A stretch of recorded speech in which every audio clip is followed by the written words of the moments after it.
Why is it that we have to have eye contact when we are talking to someone? Does it really add to the speech intelligibility?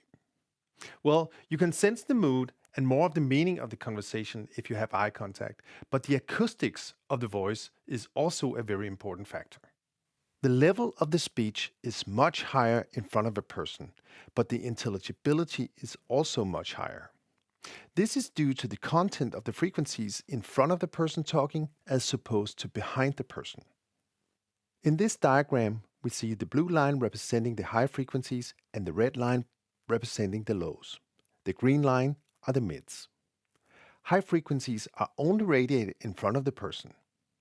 And these high frequencies add to the speech intelligibility, and without them, we compromise the meaning of the message.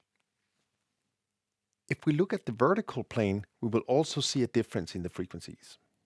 There is a higher representation of the high mids in the 2 to 4 kHz area above the head.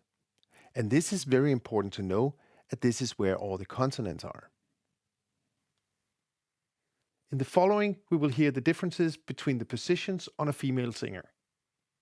We use a common reference at 1 meter as our normal, because 1 meter is the normal distance for a conversation between two people.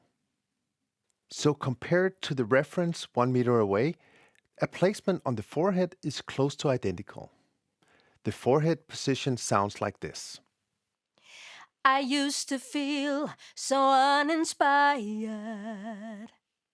If we move the microphone backwards to the position just in front of the ear, we see that we then lose a lot of the high frequencies. It sounds like this. I used to feel so uninspired. Next position is the headset position. It's not as far behind the mouth as the ear position, so the high mids in the 2 to 3 kHz range are not as attenuated as before. I used to feel so uninspired. There's a bit more of the mid-range where the consonants are predominant, so there are many good reasons to use the headset position, but it is still lacking a bit of the speech intelligibility compared to the forehead position.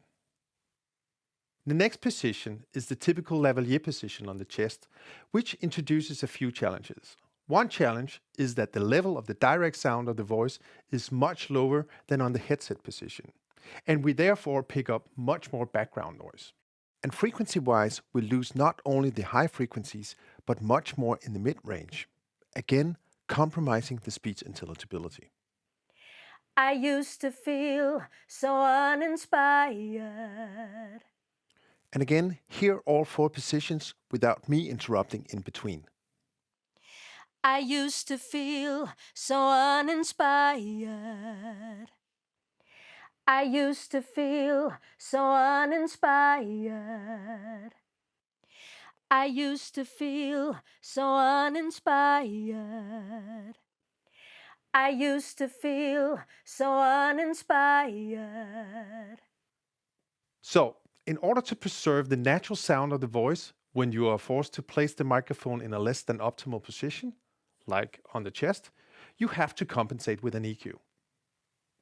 You can use these basic graphs for inspiration to compensation.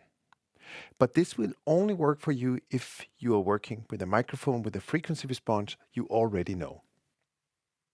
If you don't know the frequency response of the microphone you're working with and you follow these common rules, there is a huge risk that you're doing more damage than good for the sound.